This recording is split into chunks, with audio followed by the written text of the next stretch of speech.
Thank you for stopping by. This is your April Tarot Forecast. And as always, we're going to be looking at your love situation, your career and workspace, and we'll get you some guidance from the universe on how to best navigate the energies of the month of April. At the end, I will post some messages from a person of interest to yourself. Let's get started with a little oracle card, and today is the Enchanted Map Oracle. This is for Sun, Moon, and Rising Aquarius. And also, I finally started my mindfulness wellness show. It's called Mindfully Awake. There is some information about it in the community tab, and I'll keep posting links to live streams for new episodes and then for recordings. It's going out live every Friday night, 6 p.m. Eastern Standard Time, and then you can catch a recording later. So don't forget to check it out. This week we're talking about building emotional intimacy in relationships. All right, so your card is wide open. Ooh, I love this. Number 42. Look at this person in the card. It's like excuse me, it's like this deep energy of acceptance. You're free to express your uniqueness to the world and share in all the bounty of life's endless possibilities. All manner of opportunities are presented to you at this time. The wide open card is a signal that you're able to truly manifest your dreams and that your goals are in sight. Don't remain small and contracted. Instead, expand your horizon beyond what you believe to be your limitations. You have a unique voice that needs to be expressed in the world. The universe is supportive of new ideas and approaches at this time, so speak up and speak out. This card is a sign of the maverick who freely roams the wide open space of possibility. Allow for a greater vision to replace old ideas as you dream a grander dream.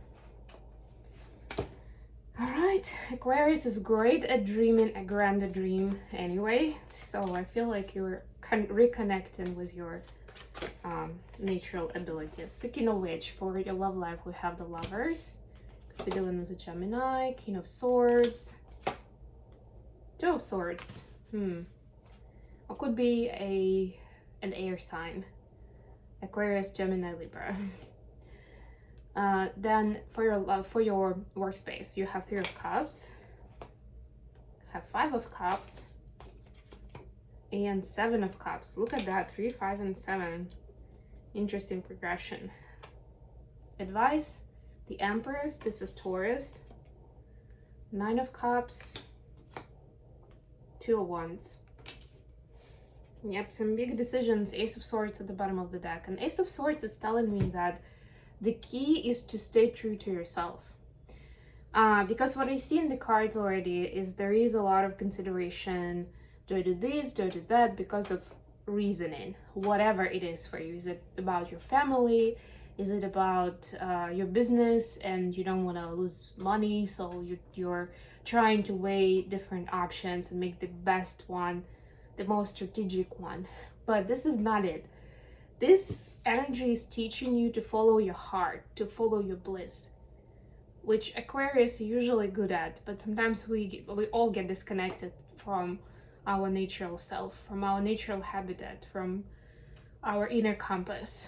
It's helping us move along the lines of, okay, this was my dream, or this is my dream, and I'm going for it, and I believe in it, even when nobody else does, even when the numbers don't look as good as they could.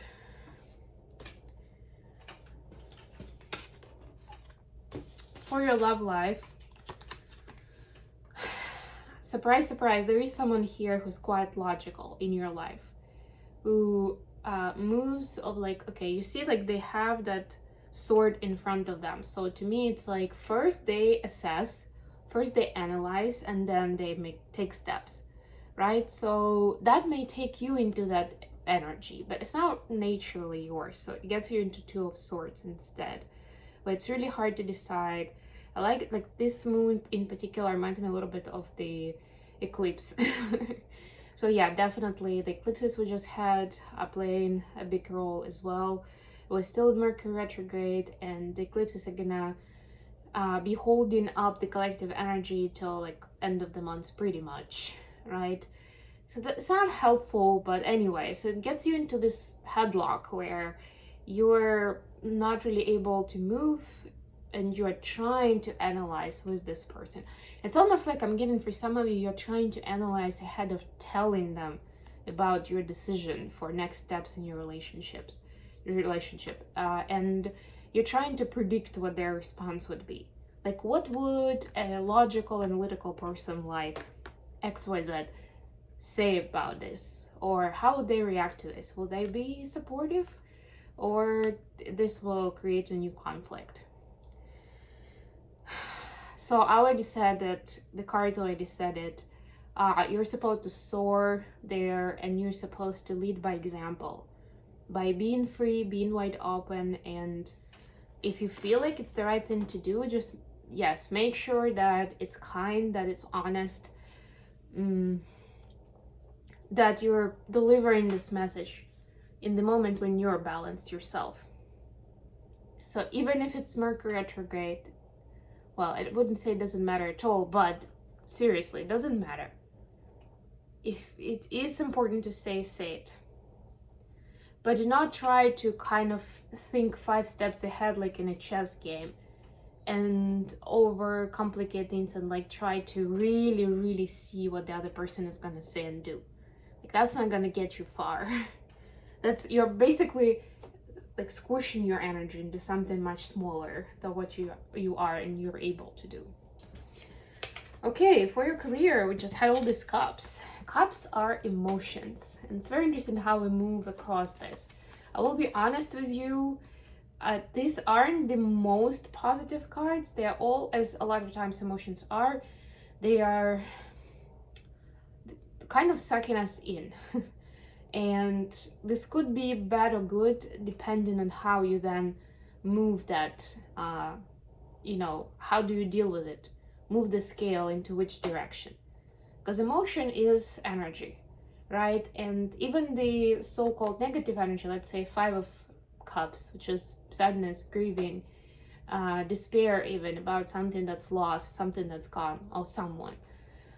It can be turned around into the getting closure, into releasing this, into transmuting into something beautiful, learning your lessons on the way so that you open the door to something new, right?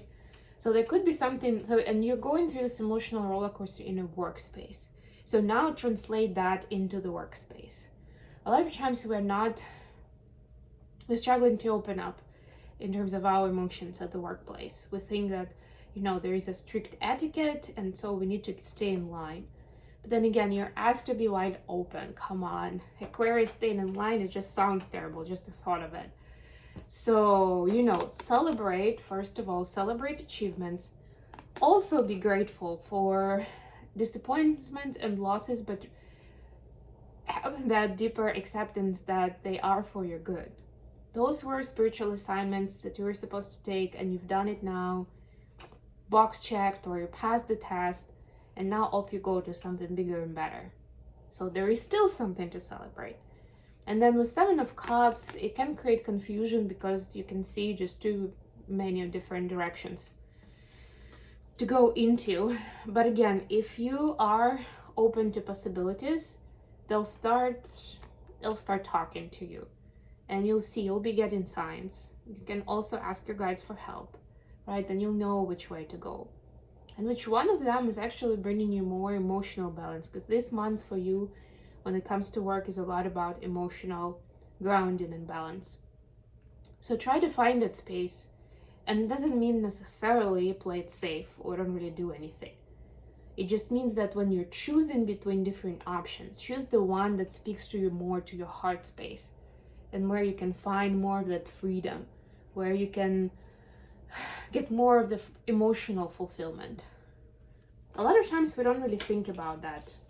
I know it's crazy. Apart from maybe if you're an entrepreneur and you started this business to do something you love and that fulfills you emotionally in the first place, at other times we often don't really consider this as something important, but it is. Newsflash. Finally, advice. You have this huge potential to create your reality by making the choices that free you, that set you free. They don't imprison you. They don't put, you know, a stone, they don't tie a stone to your neck or a brick that you cannot move. You know, it's the other way around. They free you up. They open you up, right? And your wishes come true. Slowly but surely. And I'm getting this time, it's a wish that is actually connected to your inner child and something that you wanted for a very long time. Think about it, what it is. Maybe it'll come to you afterwards. Sometimes in retrospect, it's easier to see, to say. But again, don't dismiss something because it doesn't make sense logically, right? The name of the game this month is what makes me joyful, what makes me want to have fun and play with it, right? What's evoking my creative energy? That's the Empress as well. What makes you want to, you know, create art, do something impulsive even, right? Improvise. That's needed right now, big time. Okay, messages for Aquarius from their person of interest.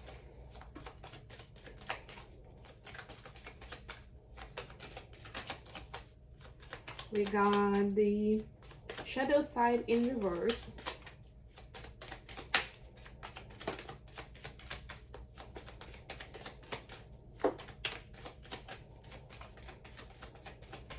Okay, nothing else is coming out. I'll just say there's Temperance at the bottom of the deck and Ace of Wands. Okay.